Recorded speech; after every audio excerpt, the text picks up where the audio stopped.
Hello விவிஸ், அஸ்ஸலாமு அலைக்கும். இப்போ நம்ம இந்த வீடியோவில் எங்கே போகிறோம்னா, பதர் இஸ்லாமிக் வரலாற்றில் ஒரு முக்கியமான ஒரு போர் நடந்த இடம். அங்கே தான் நம்ம போய்கிட்டு இருக்கோம். அந்த இடத்துக்கு போகிறதுக்கு முன்னாடி அதை பற்றி படிச்சிருந்தேன். ரொம்பவே இன்ட்ரெஸ்டிங்காக இருந்துச்சு. அதை பற்றி நம்ம சுருக்கமாக உங்களுக்கும் எக்ஸ்பிளைன் பண்ணிடுறேன். இந்த போர் ஹிஜ்ரி 2ஆம் ஆண்டு ரமலான் 17 தான் நடந்திருக்கு. மக்காலேருந்து ஹிஜ்ரத் செஞ்சு முகமது நபி ஸல்லல்லாஹு அலைஹி வஸல்லம் மதீனாவுக்கு போனதுக்கப்புறம் அவங்க கூட போன சஹாபாக்கள் அவங்களுடைய சொத்துக்கள் எல்லாத்தையுமே, செல்வத்தை எல்லாத்தையுமே விட்டுட்டு போயிருந்தாங்க.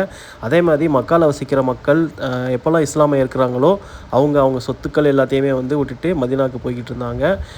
இன்னும் சொல்லப்போனால் குறைசி கூட்டத்திற்கு அவங்களுடைய சொத்துக்களை அபகரிச்சிட்டு இருந்தாங்க. இந்த நிலைமையில் அபு சுஃபியான் தலைமையில் மக்காவில் இருந்து சாம் தேசத்துக்கு ஒரு வணிக குழு போகுது. குறைசி கூட்டத்தோட வணிக குழு. இந்த வணிக குழுவின் வருகையை கன்ஃபார்ம் பண்ணுறதுக்காக சகாபாக்கள் அனுப்புகிறாங்க முகமது நபி ஸல்லல்லாஹு அலைஹி வஸல்லம். இதை தெரிஞ்சுக்கிட்ட அபு சுஃபியான் சாம் தேசத்துக்கு போனதுக்கப்புறம் அங்கேருந்து ஒரு ஒற்றர் மூலமாக மக்காவுக்கு இந்த செய்தி அனுப்புகிறாரு. இந்த மாதிரி முகமது நபி ஸல்லல்லாஹு அலைஹி வஸல்லம் நம்ம வணிக குழுவை மதீனா பக்கத்தில் தடுத்து நிறுத்த போகிறாங்கன்னு. குறைசி கூட்டத்தர்கள் பெரும் செல்வந்தர்கள். அபூஜஹல் 1000 பேர் கொண்ட பெரும் படையை திரட்டி வர்றாங்க. அது கூட ஒட்டகம், குதிரைகளும் உள்ளடங்கும். அபூஜஹல் குறைசி படைகள் பதர்ல முகாமிடுறாங்க. முகமது நபியும் 313 சகாபாக்களோட பதர் அடைகிறாங்க. அபூஜஹலோட படை வருகையை பற்றியும் தெரிஞ்சுக்கிறாங்க. பெரும் வணிக குழு தடுத்து நிறுத்துற நோக்கத்தோட தான் அவங்க பெரும் படை கொண்ட குறைசி கூட்டத்தினரை இந்த 313 சகாபாக்களோட அல்லாஹ்வோட உதவியோட வெற்றி பெறுறாங்க. அது மட்டும் இல்லாமல் அல்லாவே மலக்குமார்கள் இந்த போர்ல இறக்கி இந்த வெற்றியை முஸ்லீம்களுக்கு பெற்று தந்தான்னு சொல்லிட்டு நம்ம ஹதீஸ் பயான்ல கேட்க முடியும். அப்படிப்பட்ட ஒரு இடத்துக்கு தான் நம்ம இப்போ போய்கிட்டு இருக்கோம். அது மட்டும் இல்லாமல் அங்கே போய் நம்ம நோன்பு திறக்க போகிறோம். அல்ஹம்துலில்லாஹ், சூப்பருங்க. இந்த மாதிரி நோன்பு நான் திறந்ததே இல்லை. அற்புதமாக இருக்குது இந்த இடத்துல நோம்பு திறக்கிறது. ஹலோ விவிஸ், அஸ்ஸலாமு அலைக்கும். எல்லாம் எப்படி இருக்கீங்க? நம்ம சேனலில் பார்த்திங்கன்னா ரொம்ப நாள் கழித்து வீடியோ போட்டிருந்தோம். ஒரு 3 மாதம் கேப் விட்டுட்டு நிறைய பேர் நிறைய கமெண்ட் பண்ணியிருந்தீங்க. நிறைய பேர் நிறைய சப்போர்ட் பண்ணியிருந்தீங்க. எங்கே போயிட்டீங்க அப்படிங்கிறத. உங்கள் அன்புக்கு ரொம்ப நன்றி. குறிப்பாக ஸ்ரீலங்காவிலேருந்து நிறைய பேர் பார்க்குறீங்க. உங்களுடைய அன்புக்கும் நன்றி.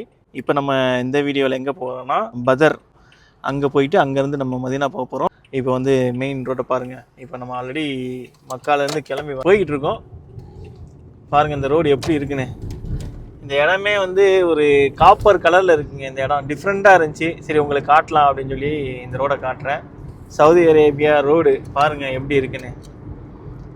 எப்படி இருக்கு பாருங்கள். இந்த சைடு ஃபுல்லாக ஓப்பனு. அந்த ஏரியா ஃபுல்லாக அந்த ரோடு அப்படியே வளைஞ்சு நெளிஞ்சு அப்படியே போகுது.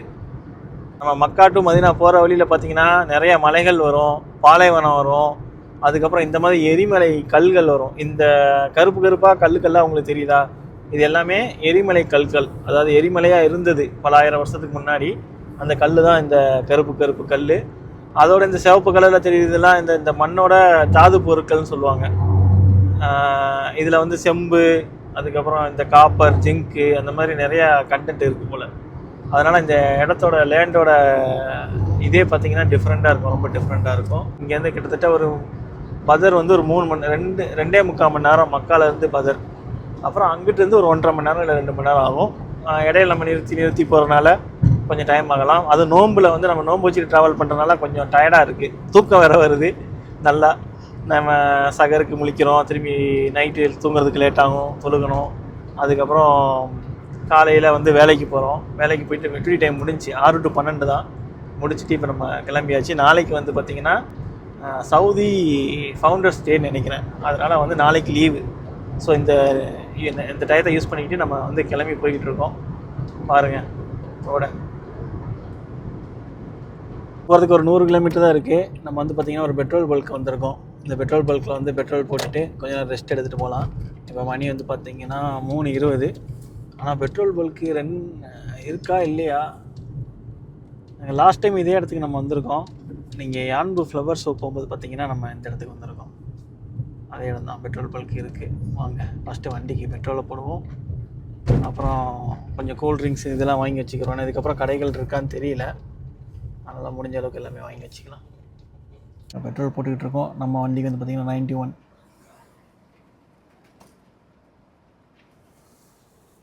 ஓகே, பெட்ரோல் பல்க்கு எப்படி இருக்குன்னு.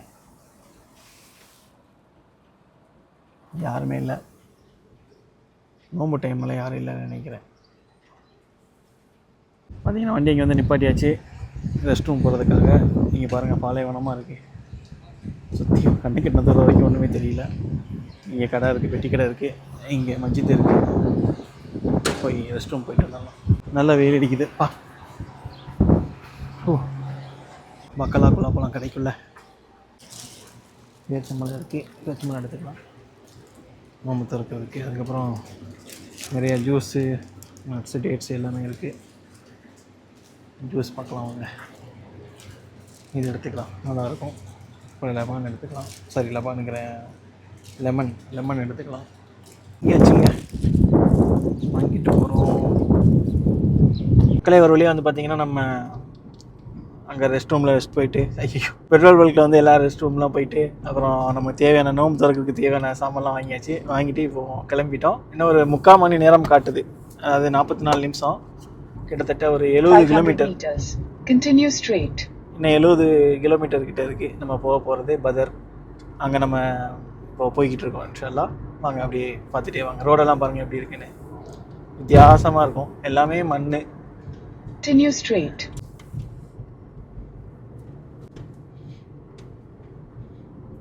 பிரிட்ஜு மேலே போய்கிட்டு இருக்கோம். இங்கேருந்து ஒரு ஒத்தடி பத மாதிரி நேராக போய்கிட்டு இருக்கு ரோடு. இதுக்குள்ளே தான் போகுது. ஆக்சுவலாக இது வந்து மெயின் ரோடு, யான்பு மெயின் ரோட்லேருந்து இது வந்து கட்டாயி உள்ளே போகுது.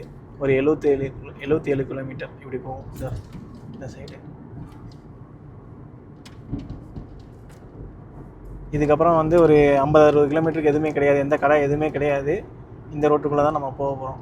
தொடர்ந்து வந்துக்கிட்டு தான் இருக்கோம். ஆனால் அங்கங்கே பார்த்தீங்கன்னா சின்ன சின்ன பில்டிங்குகளை பார்க்க முடியுது, சின்ன சின்ன டென்ட்டுகள் மாதிரி இருக்குது. ஆனால் எப்படி இங்கே மக்கள் வசிக்கிறாங்கன்னு தெரியல. தண்ணிக்கான எந்த ஒரு அறிகுறியும் இல்லை, கரண்ட்டுக்கான எந்த ஒரு அறிகுறியும் இல்லை. எப்படி தான் இங்கே மக்கள் இருக்காங்கன்னு தெரியல. இந்த பதாரை பொறுத்த வரைக்கும் இங்கே வந்து நிறைய கிணறுகள் இருக்குதுன்னு கேள்விப்பட்டிருக்கேன். பொதுவாக அந்த காலத்து அரேபியர்கள் சாம் தேசத்துக்கு தான் வந்து வணிகத்துக்காக போவாங்க. அப்படி போகும்போது இந்த கிணறு இருக்கிற ஏரியாவில் தான் வந்து பார்த்திங்கன்னா அவங்களுடைய ரெஸ்ட் எடுக்கிறதா இருக்கட்டும், இல்லை அங்கே வந்து வணிக சந்தை அமைக்கிறதா இருக்கட்டும் இருக்கும். ஏன்னா அங்கே வந்து நிறுத்தி அவங்க ரெஸ்ட் எடுத்துகிட்டு தண்ணி இதெல்லாம் குடிச்சிட்டு அங்கே அவங்களோட கேம்புகளை போட்டுட்டு அங்கேயே ஒரு சந்தை மதியம் போடுவாங்க. அப்படி தான் இந்த பதருங்கிற ஊருமே வந்து பார்த்திங்கன்னா கிணறு இருந்ததுனால அங்கே வந்து சந்தை இதெல்லாம் உருவாச்சு அப்படிங்கிறதே நானும் இந்த ஹிஸ்ட்ரியில் இப்போ இதை பற்றி படிக்கும்போது, இந்த பதரை பற்றி படிக்கும்போது நான் இதையும் படித்தேன். மலைகளுக்கு நடுவில் வந்து பார்த்திங்கன்னா நிறையா பேரித்தம் தோட்டம் வந்து பார்க்க முடியுது, அதாவது தோப்பு வந்து பார்க்க முடியுது. அப்புறம் இந்த சாம் தேசம் அப்படின்னு சொன்னல, அது வந்து என்னென்னு பார்த்தீங்கன்னா இப்போ இருக்கிற சிரியா தான். இந்த ஏமன்லேருந்து சவுதி அரேபியா எல்லா மக்களும் வந்து பார்த்திங்கன்னா இந்த வணிகம் செய்வதற்காக வந்து அங்கேருந்து ஒட்டகம் மூலமாக வந்து இதை கிராஸ் பண்ணி தான் போவாங்க. பதரை கிராஸ் பண்ணி தான் அவங்க வந்து அந்த சிரியாவுக்கு, இப்போ உள்ள சிரியாவுக்கு, அந்த காலத்தில் உள்ள சாம் தேசத்துக்கு போவாங்க. அதனால தான் இந்த ஏரியா வந்து பார்த்திங்கன்னா ஒரு முக்கியமான இடமா இருக்குது. இந்த இருக்கிற மலைகள் மேலே வந்து பார்த்திங்கன்னா இந்த மணல் தெரியுது. மணல்னால் என்னென்னா, இந்த காற்றுக்கு இந்த பாலைவனத்தில் உள்ள மணல் ஃபுல்லாக வந்து பார்த்திங்கன்னா இந்த மலை மேலே படிஞ்சு நம்ம மழை பெஞ்சால் தண்ணி ஓடுற மாதிரி இந்த மண் வந்து அந்த மலை மேலே தெரியுது, இப்படி வடிகிற மாதிரி. உங்களுக்கு இந்த மலையை பார்த்தாலே தெரியும் எந்த அளவுக்கு இங்கே வந்து புழுதி புயல், அதாவது மணல் புயல் அடிக்கும் அப்படிங்கிறத வந்து தெரிஞ்சுக்கலாம். நம்ம பதரை வந்து அடைஞ்சாச்சு. இப்போ இந்த ரவுண்ட் அபவுட்லேருந்து நம்ம லெஃப்ட் எடுக்கணும். அங்கே வந்து பார்த்திங்கன்னா மஜித் அர்ஸ் அப்படின்னு ஒரு இடம் இருக்குது. அங்கே போக போகிறோம். எடுத்தோடனே பதரில் பார்க்க வேண்டிய முக்கியமான இடத்துல இந்த பள்ளியும் ஒரு இடம். இந்த இடத்துக்கு நம்ம வந்து வந்தாச்சு. அது என்ன டீட்டெயில் இறங்கி சொல்கிறேன். நம்ம இப்போ இருக்கிறது வந்து பார்த்திங்கன்னா மஜித் அர்ஸ் அப்படின்னு சொல்லுவாங்க. அர்ஸ்னால் வந்து ஷெல்டர், அதாவது நிழல் குடை அப்படின்னு அர்த்தம். இந்த இடம் வந்து பார்த்திங்கன்னா பதர் போர் நடக்கும்போது முகமது நபி ஸல்லல்லாஹு அலைஹி வஸல்லம் அவங்க வந்து அவங்களுடைய கமாண்ட் டென்ட்டை வந்து இங்கே தான் போட்டிருந்தாங்க அப்படிங்கிறத சொல்லப்படுது. இங்கே வந்து இப்போ வந்து மஸ்ஜித் கட்டியிருக்காங்க. நான் 2 வருஷத்துக்கு முன்னாடி இந்த மஸ்ஜித் வந்து கட்டிக்கிட்டு இருந்தாங்க. அது போக பார்த்திங்கன்னா இங்கே உம்ரா குரூப் எல்லாருமே வந்து இங்கே வந்திருக்காங்க. அப்புறம் இந்த சைடு பேக் சைடில் தான் வந்து அந்த சஹீதானவங்களோட கபரஸ்தான் இருக்குதுன்னு நினைக்கிறேன். அங்கேயும் போகிறோம். இங்கே வந்து நம்ம தொழுகை வந்து அசரோட தொழுகை வந்து இங்கே தொழுகை முடிச்சாச்சு. அது போக நிறையா ஷாப்ஸ்லாம் இங்கே இருக்குது. லேடிஸ்க்கு தனி தொழுகிறதுக்கு இடம் இருக்குது. இந்த பக்கம் சுற்றி பார்த்திங்கன்னா நிறையா பேரிச்சம் பல தோட்டங்கள்லாம் இருக்குது. வாங்க நம்ம அடுத்து அந்த சயீதாக்கப்பட்டவங்களோட கபரஸ்தான் இருக்குது, அங்கேயும் நம்ம போய் பார்ப்போம். மஜித் அர்ஸ் சொல்லக்கூடிய அந்த பள்ளிவாசலோட முன்பகுதி. இந்த பக்கம் வந்து பார்த்திங்கன்னா நிறையா பழைய கட்டடங்களும் இருக்குது. நிறைய பழைய கட்டடங்கள் வந்து இடிஞ்சு மண்ணால் கல்லால் கட்டப்பட்டது. இது வந்து கொஞ்சம் இப்போ ரீசெண்டாக கட்டியிருக்கும்னு நினைக்கிறேன். ஒரு 100-150 வருஷத்துக்கு முன்னாடி கட்டினதாக தான் இருக்கும்னு நினைக்கிறேன். இந்த மாதிரி பழைய ஹிஸ்டரிக்கல் வரலாறுகள் நிறைந்த இடமா இருக்குது இந்த பதர் சிட்டிங்கிறது. நம்ம இப்போ வந்து பார்த்திங்கன்னா அந்த பதர் போரில் வந்து சகிதானவங்களோட அடக்கமான இடத்துக்கு வந்திருக்கோம். அந்த கபரஸ்தான் இப்போ வந்து நிறைய கல்லுகள் உங்களுக்கு தெரியலாம். இது வந்து பார்த்திங்கன்னா ஜென்ரலான கபரஸ்தான் ஆயிடுச்சு. ஏன்னா நம்ம இதில் வந்து பார்த்திங்கன்னா தனியாக அதுக்கு நடுகள் அந்த மாதிரி கிடையாது. ஆனால் அந்த போரில் இறந்தவங்களுக்கு வந்து பார்த்திங்கன்னா தனியாக அவங்க பேர் பலகை வச்சுருக்காங்க. இது வந்து இப்போ ஜென்ரலாக எல்லாத்தையும் வந்து அடக்கம் பண்ணுற ஒரு கபரஸ்தானாக இருக்குது. பாருங்கள், இது ஃபுல்லாகவே கபரஸ்தான் தான். பார்த்திங்கன்னா நிறையா பலகைகள் வந்து வைக்கப்பட்டிருக்கு. இதில் என்ன சொல்கிறாங்கன்னா, இங்கே வந்து இந்த பதர் போர்க்காலத்தில் உயிரிழந்த அந்த மக்களை வந்து இங்கே அடக்கம் பண்ணியிருக்காங்க. அதே மாதிரி மற்ற மக்கள்களையும் இங்கே அடக்கம் பண்ணியிருக்காங்க. ஏதோ ஸ்பெசிஃபிக்காக அவங்களுக்காக, அதாவது ரிலீஜியஸாக நீங்கள் எதுவுமே இங்கே வந்து பண்ணக்கூடாது அப்படிங்கிறத அவங்க மென்ஷன் பண்ணியிருக்காங்க. மற்ற இஸ்லாமில் வந்து பார்த்தீங்கன்னா ஒரு கல்லறையை நீங்கள் விசிட் பண்ணுறீங்கன்னா, ஒரு கபரஸ்தான் நீங்கள் விசிட் பண்ணுறீங்கன்னா அவங்களுக்காக நீங்கள் துவா பண்ணலாம். ஆனால் அவங்கக்கிட்ட துவா பண்ணக்கூடாது. அதை தான் அவங்க வந்து இங்கே மீன் பண்ணி பல லாங்குவேஜ்லேயும் மென்ஷன் பண்ணியிருக்காங்க.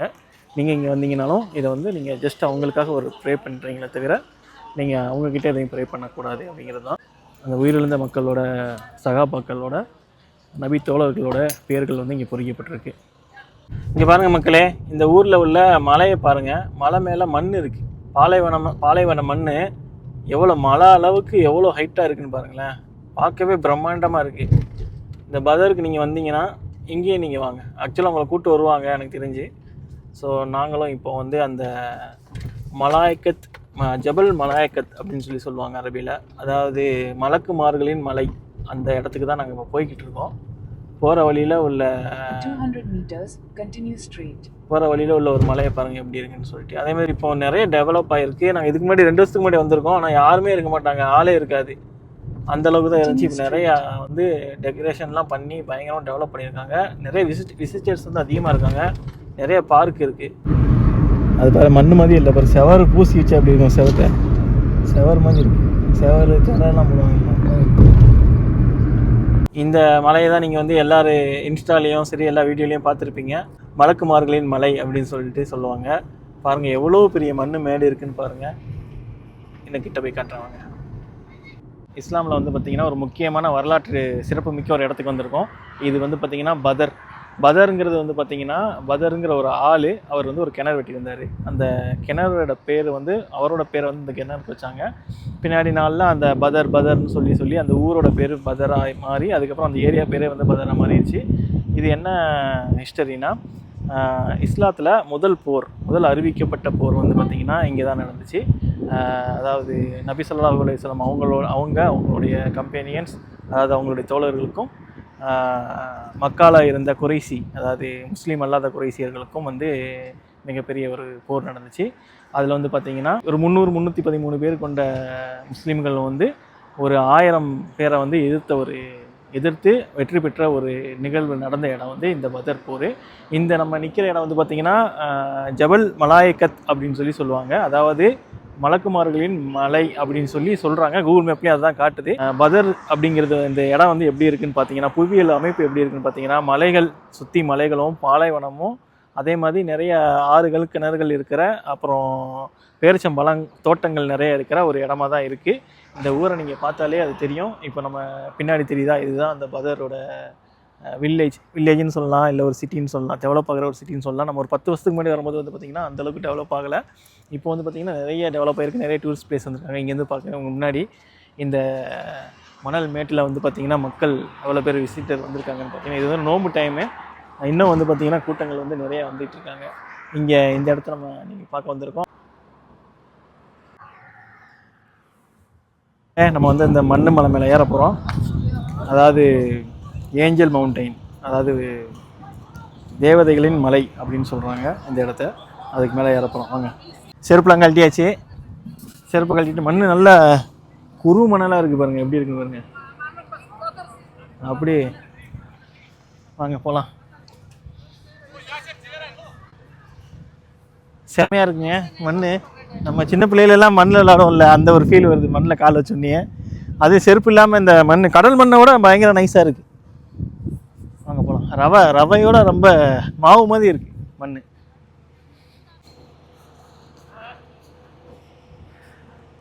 ரொம்ப ரிலாக்ஸாக இருக்குது, ரொம்ப அற்புதமாக இருக்குது இந்த இடம். கண்டிப்பாக வரணும். அதாவது ஒரு ஈவினிங் சன்செட்டுக்கு நீங்கள் இங்கே இருந்துங்க மதுனா போகிறீங்கன்னா இந்த ரூட்டை நீங்கள் ட்ரை பண்ணுங்கள்.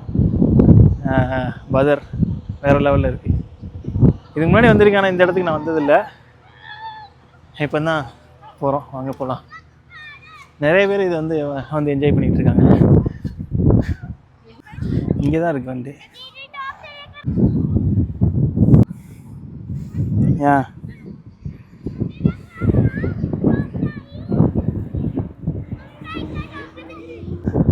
முடியலைங்க.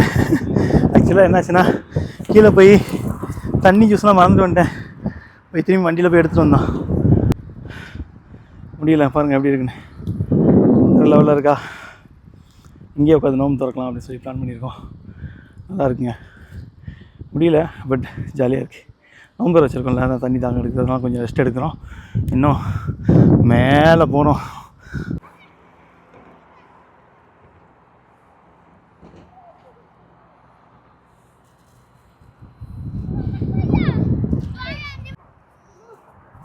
சன்செட் ஆகுது பாருங்கள். ஓரளவுக்கு மேலே வந்துட்டோம். இன்னும் டாப்புக்கு போக முடியல. இங்கே பாருங்கள் சன்செட் ஆகிக்கிட்டு இருக்கு.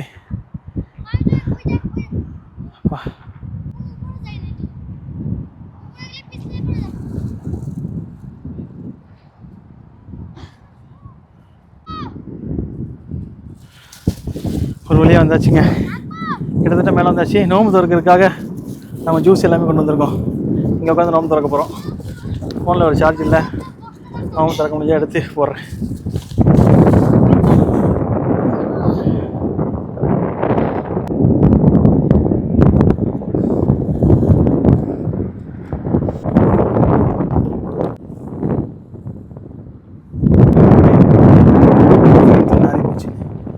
மண் கடன்னு ஓடுது பாருங்க. மண் எப்படி பறக்குது.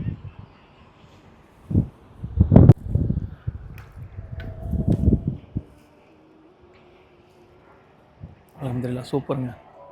இந்த மாதிரி நோன்பு நான் திறந்ததே இல்லை. அற்புதமாக இருக்குது இந்த இடத்துல வந்து நோன்பு திறக்கிறது. அல்ஹம்துலில்லாஹ். இந்த வீடியோ உங்களுக்கு பிடிச்சிருக்குன்னு நினைக்கிறேன். மறக்காமல் சப்ஸ்கிரைப் பண்ணுங்கள். அதாவது கண்டினியூ பண்ணுறதுக்கு எனக்கு ஆசை. ஆனால் சார்ஜ் இல்லை. மக்ரிப் தொழுக டைம் ஆயிடுச்சு. நாங்கள் கீழே இறங்கி போய் பள்ளியாசில் போய் தொழுக போகிறோம். நம்ம வீடியோ பிடிச்சிருந்தால் லைக் பண்ணுங்கள், கமெண்ட் பண்ணுங்கள், உங்கள் ஃப்ரெண்ட்ஸ்க்கும் ஷேர் பண்ணுங்கள். இந்தியாவிலேருந்து, தமிழ்நாட்டிலேருந்து, யூஏலேருந்து, லண்டன்லேருந்து, ஸ்ரீலங்காலேருந்து பார்க்குற எல்லாத்துக்கும் ரொம்ப நன்றி. தொடர்ந்து நம்ம சேனலை வந்து லைக் பண்ணுங்கள். உங்கள் கண்ட்ரியை வந்து கீழே வந்து கமெண்ட் பண்ணுங்கள். எந்தெந்த கண்ட்ரிலேருந்து நீங்கள் பார்க்குறீங்கன்னு அப்போ நான் தெரிஞ்சுக்குவேன். ஓகேவா? பாய். அஸ்ஸலாமு அலைக்கும்.